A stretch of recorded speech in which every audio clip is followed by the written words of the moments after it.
Assalamualaikum warahmatullahi wabarakatuh. Salam sejahtera buat kita semua. Kali ini saya terpancing untuk bicara tentang kasus mega korupsi yang dilakukan oleh pejabat Pertamina yang merugikan negara hingga 193 triliun. Wow, ini angka yang cukup fantastis, membuat seluruh rakyat Indonesia marah, geram. Bagaimana mungkin perusahaan negara, perusahaan BUMN justru menjadi biang kerok kerugian negara yang menurut saya hingga saat ini membuat orang itu tidak percaya.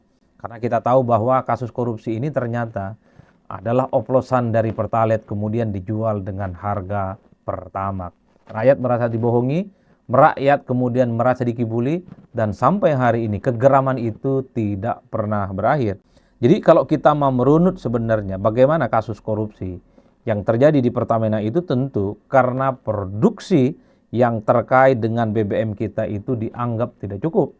Sehingga inilah yang kemudian menjadi alasan supaya untuk melakukan impor dari luar. Kacaunya impor itu dilakukan dari luar, melibatkan pihak-pihak yang selama ini ditengarai dilakukan secara ilegal.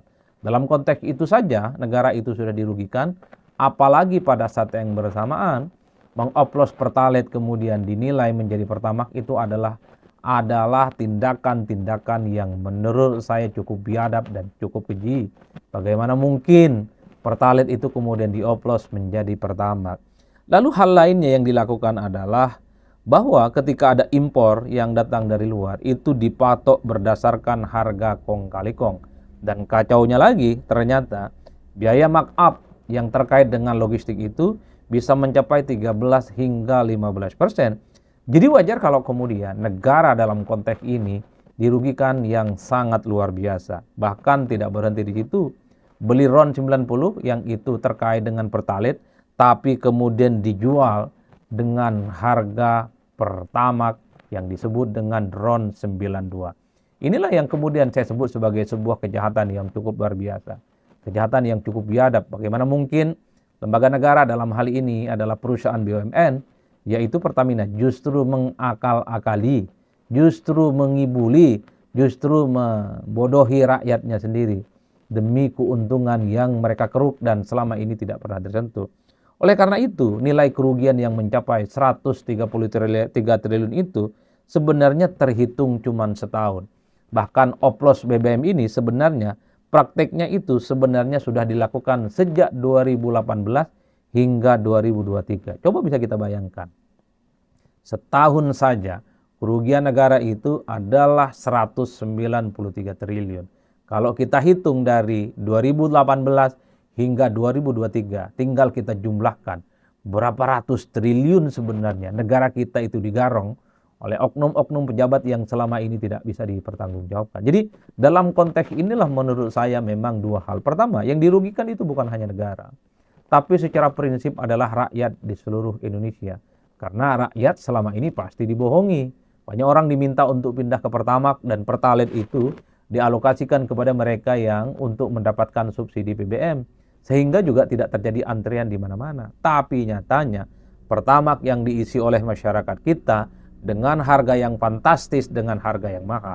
Tapi nyatanya yang dikonsumsi itu adalah bahan Pertalite. Ini kejahatan yang menurut saya extraordinary, tak ada ampun bagi mereka. Oleh karena itu, secara prinsip, persoalan-persoalan kejahatan korupsi semacam ini memang harus ditegakkan di atas segala-galanya. Prabowo Subianto sejak jadi Presiden Republik Indonesia, sejak awal selalu mengatakan akan memerangi korupsi di semua lini. Dan bahkan para koruptor ini akan dikejar hingga liang lahat ataupun hingga ke antariksa. Ini tentu menjadi momen untuk melakukan bersih-bersih. Bahwa oknum-oknum pejabat-pejabat negara yang jahat, yang selama ini tidak tersentuh, yang selama ini memang seakan-akan memang tidak pernah bisa diungkap kasusnya. Ini adalah momen bagaimana korupsi-korupsi, tikus-tikus negara itu secara perlahan harus mulai dituntaskan di negara kita. Yang menjadi aneh itu, kenapa baru sekarang bisa diungkap? Kenapa tidak dilakukan pada periode-periode sebelumnya? Apakah kejahatan semacam ini baru saat ini bisa diungkap? Saya tidak terlampau yakin. Inilah yang saya kira ketika ada rezim berganti, ketika ada pemerintahan berganti, kita tentu saja berharap bahwa persoalan korupsi yang selama ini memang menjadi penyakit menjadi kanker ganas di negara kita. Secara perlahan harus mulai kita hilangkan. Oleh karena itu, untuk di masa-masa yang akan datang, kita tentu akan mendukung bagaimana menciptakan clean and good governance. Prabowo Subianto diyakini oleh publik dengan tingkat kepuasan kinerja 80%, memasuki 100 hari kinerja. Tentu harus melakukan terobosan yang kian agresif, kian membuat bagaimana persoalan korupsi itu tidak lagi terjadi di negara kita ini.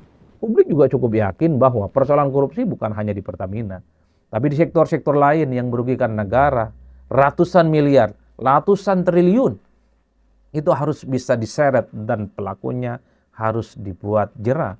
Dalam konteks itulah kemudian saya selalu mengatakan, momen kasus korupsi yang terjadi di Pertamina adalah menjadi guidance sebenarnya bagaimana kasus-kasus korupsi besar di negara kita itu bisa diungkip. Bukankah begitu banyak kasus-kasus korupsi yang selama ini juga merugikan bangsa dan negara kita, yang menjadi berang seluruh rakyat Indonesia, karena rakyat Indonesia itu merasa dibodohi.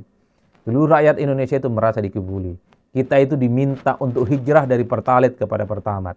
Konon Pertalite itu dialokasikan untuk mereka yang sangat layak untuk mendapatkan subsidi BBM.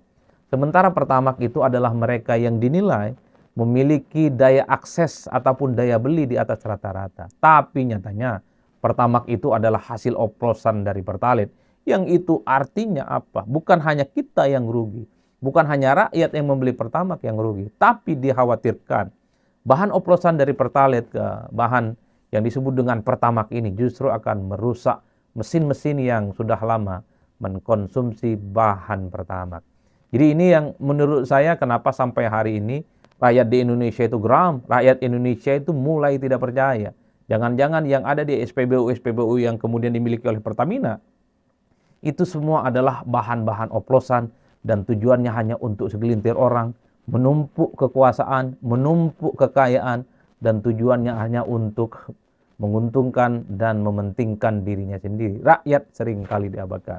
Oleh karena itu wajar kalau kemudian di tengah kondisi kebangsaan kita, pemulihan ekonomi, upaya-upaya untuk melakukan pertumbuhan ekonomi, tapi kasus-kasus korupsi semacam ini masih saja terjadi, maka jangan pernah kita berharap di masa-masa yang akan datang bahwa persoalan kebangsaan kita, terutama persoalan korupsi, itu bisa tuntas.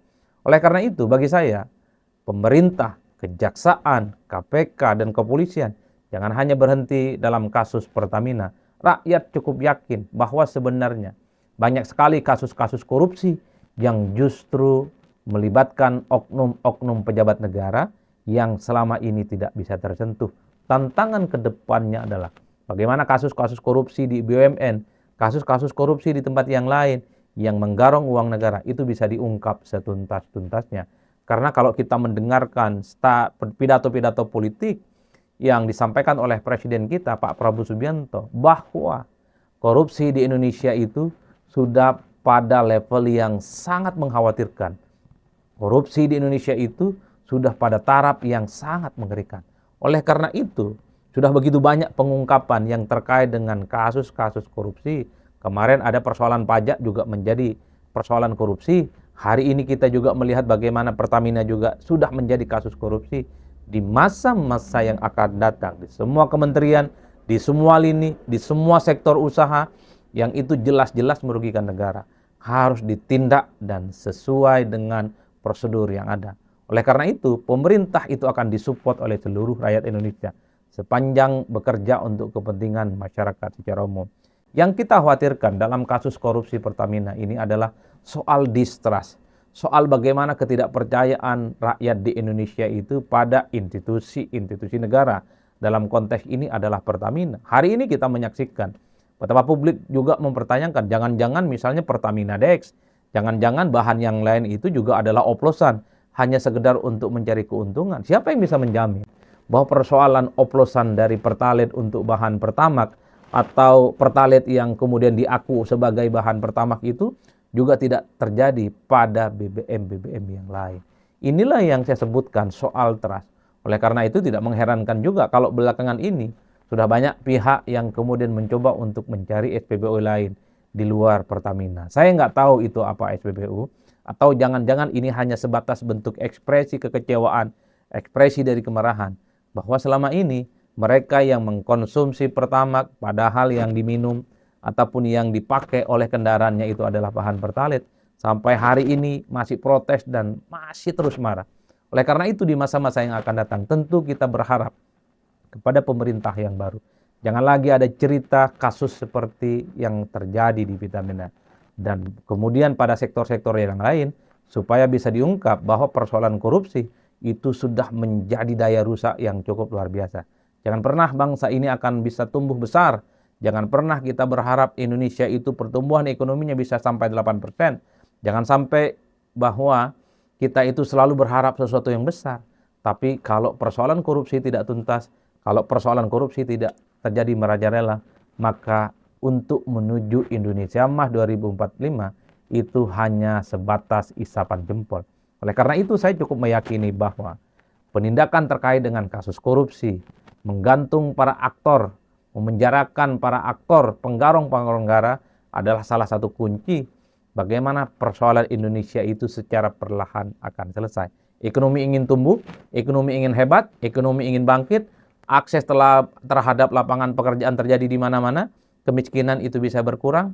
Kuncinya satu, tangkap para koruptor-koruptor yang selama ini tidak pernah bisa disentuh oleh apapun.